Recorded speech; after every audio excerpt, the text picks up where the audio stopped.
اور اس کو پتہ ہے کس کو کیا دینا ہے اور اس کو وہ بہم پہنچا رہا ہے۔ انسان کو طرح طرح کے کھانے چاہیے، ایک کھانے سے یہ اکتا جاتا ہے۔ بھینس تو سویر شام دوپہر وہ چارہ ہی کھاتی ہے، کبھی اس نے کہا کہ کوئی ناشتہ تبدیل کر دو، سر جھکائے ہوئے وہ صبح بھی وہ کھا رہی ہوتی ہے، شام کو بھی وہ کھا رہی ہوتی ہے۔ لیکن انسان ہے وہ ایک چیز 2 دفعہ کھائے تو وہ کہتا ہے یہ تو صبح بھی لی تھی۔ سوا دے کر ہی آئے جامع تغیر بھی ضروری ہے، کوئی رت ہو عمر بھر اچھی نہیں لگتی۔ جس کی طبیعت میں تنوع ہے، کبھی کہتا ہے کہ مجھے کھانے کے لیے میٹھا چاہیے، کبھی کہتا ہے مجھے نمکین چاہیے، کبھی کہتا ہے چٹکارے دار چاہیے، کبھی لحمیات کی آرزو ہوتی ہے، کبھی سبزیوں کی طرف اس کا دل مائل ہوتا ہے، کبھی کہتا ہے کہ نہیں آج میں نے یہ لینا ہے، آج میں نے وہ لینا ہے، اور میرے اللہ نے اس کے لیے سارے انتظام کر رکھے ہیں۔ اللہ اکبر۔ اور جس کو ایک چاہیے اس کو ایک ہی دے رہا ہے، اور جس کو جتنا چاہیے اس کو اتنا دے رہا ہے۔ ہمیں تو انڈیا کے لیے ½ کلو یا 1 پاؤ گوشت چاہیے ہوتا ہے، لیکن شیر کو میں نے افریقہ کے اندر لائیو ناشتے کرتے دیکھا ہے، اور وہ پورا ہرن جو ہے وہ ہڑپ کر جاتا ہے، اللہ روز اسے دیتا ہے۔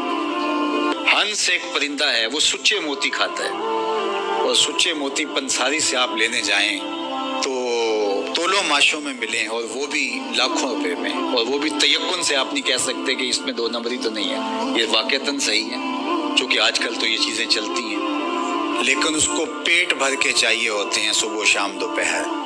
اور دنیا کے اوپر ایک ہنس نہیں رکھا ہوا اللہ نے، لاکھوں ہنس کروڑوں ہنس دنیا پہ پائے جاتے ہیں، اور ان کو اربوں موتی روز چاہیے، اللہ روز عطا کر رہا ہے۔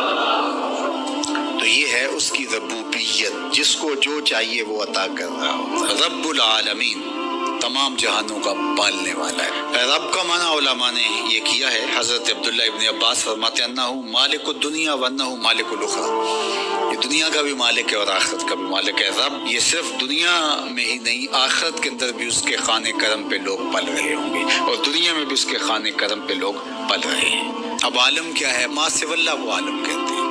علماء نے اس پر بہت کچھ لکھا، لیکن حضرت وہب بن منبہ رضی اللہ تعالیٰ عنہ فرماتے ہیں کہ 18,000 عالم ہیں، ان میں سے ایک عالم یہ عالم دنیا ہے۔ بہت ساری چیزیں ہیں، ہماری انسان کی پہنچ ہی وہاں تک نہیں ہے۔ وما یعلم جنود ربک الا هو، اللہ کے لشکروں کو کون جانے؟ اللہ وہی جانتا ہے اس نے کیا کیا پیدا کیا۔ انسانی مرغ عقل تھک کے گر جاتا ہے۔ اللہ اکبر۔ تو کہا رب العالمین، تمام جہانوں کا پالنے والا۔ اچھا، یہاں رب المسلمین نہیں کہا گیا، رب المطیعین نہیں کہا گیا، رب المتقین نہیں کہا گیا۔ صرف نیکوکاروں کا، اچھے لوگوں کا رب ہو، جو نہیں مانتے وہ ان کا بھی رب ہے، جو انکار کرتے ہیں ان کا بھی رب ہے۔ اللہ اکبر۔ یہ اس کی ربوبیت کی شان ہے کہ وہ اپنوں بیگانوں کو سب کو نواز رہا ہے۔ اور اگر آپ کی توجہ ہو تو یہاں ایک جملہ اور کہنا چاہوں گا، رب کا لفظ جو ہے وہ واحد ہے اور عالمین جمع ہے۔ رب العالمین، ایک رب اتنے جہانوں کو پال رہا ہے، ایک رب اتنے جہانوں کو پال رہا ہے۔ چلو اس سے آگے ایک اور بات کروں، رب واحد ہے اور عالمین جمع ہے، تو ایک رب کے کئی بندے ہو سکتے ہیں، ایک بندے کے کئی رب نہیں ہو سکتے، اس لیے رب کو واحد رکھا، عالمین کو جمع رکھا۔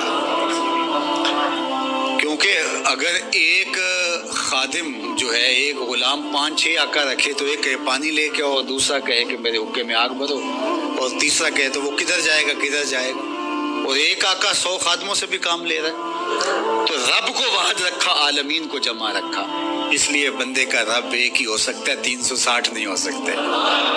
رب ایک ہی ہوگا، اور ایک رب کے ہی بندے جو ہیں وہ ہزاروں ہیں۔ وہ تمام جہانوں کو پال رہا ہے۔ کیوں پال رہا ہے؟ کوئی ضرورت ہے اسے؟ جو بھی ہے، باپ اولاد کو پالتا ہے تو اس کے ذہن کے کسی گوشے میں ہوتا ہے یہ بڑھاپے کا سہارا بنے۔ شاگردوں کو استاد پڑھا رہا ہوتا ہے، اس کے ذہن میں ہوتا ہے کہ کل یہ میرے کاز میں میرے ساتھ کھڑے ہو جائیں گے، میرے ساتھی ہوں گے۔ ملازموں کے ساتھ ان کا باس کھڑا ہوتا ہے تو ان سے کام لینا ہوتا ہے، غرض ہوتی ہے۔ تو اللہ اتنے جہانوں کو پال رہا ہے تو کیا غرض ہے؟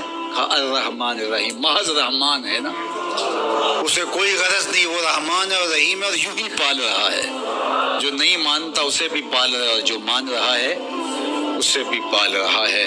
اللہ اکبر، وہ رحمان ہوا، وہ رحیم ہوا۔ ایسا نہیں ہوا کہ ایک بلی کو بہت زیادہ خوراک دے دی گئی اور وہ پھول پھول کے ہاتھی جتنی ہوگی، اور ایسا کبھی نہیں ہوا کہ ایک ہاتھی کو خوراک کم ملی اور وہ چوہے جتنی رہ گئی۔ جس کی جو فطری استعداد ازلی جو اس نے خود مقرر کی ہوئی ہے، اس کے مطابق اس کی گروتھ ہوتی ہے اور اس کے مطابق اس کی تربیت کرنا ہے۔ خلاصہ ہے پورے قرآن کا سورہ الفاتحہ، جو سارے مضامین ہیں پورے قرآن میں وہ سمٹ کے سورہ فاتحہ کے اندر آ گئے ہیں۔ تو اس کا آغاز اللہ کی حمد سے ہو رہا ہے۔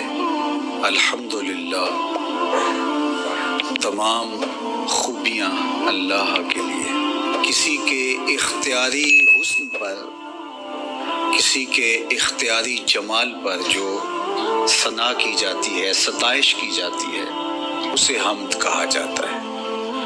کچھ خوبیاں اختیاری نہیں ہوتی، غیر اختیاری ہوتی۔ اگر کسی کا رنگ سفید ہے، نقوش تیکھے ہیں اور اس کی آنکھیں نرگسی ہیں، اس کے دیگر اعضاء کا توازن بڑا اچھا ہے، تو یہ اس کا اپنا کمال نہیں ہے۔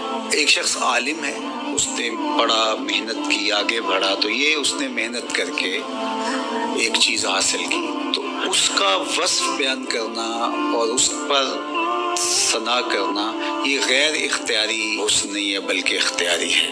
تو کمال وہ ہوتا ہے جو چیزیں اختیاری ہوں۔ تو اللہ جل شانہ کی حمد اس لیے کی جاتی ہے کہ اس کی چیزیں، اس کا حسن غیر اختیاری نہیں ہے، وہ اس کا اختیاری ہے۔ اللہ اکبر۔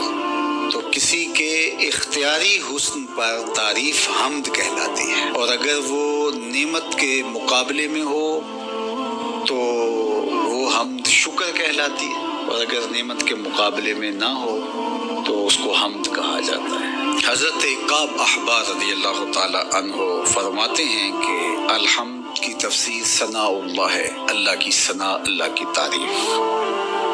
اور حضرت ضحاک بن مزاحم نے اس کا ترجمہ کیا ہے الحمدللہ رداء الرحمن، یہ رحمان کی چادر ہے۔ جس طرح چادر زینت دیتی ہے اور وقار کی علامت ہوتی ہے، اور اہل عرب کندھے کے اوپر چادر ڈال کر کے جو ہے وہ ایک خاص ان کی حیت ہوتی ہے۔ یہاں گرمی سردی سے بچاؤ کے لیے چادر لی جاتی ہے، لیکن عرب میں چادر جو ہے وہ زینت کے لیے لی جاتی ہے۔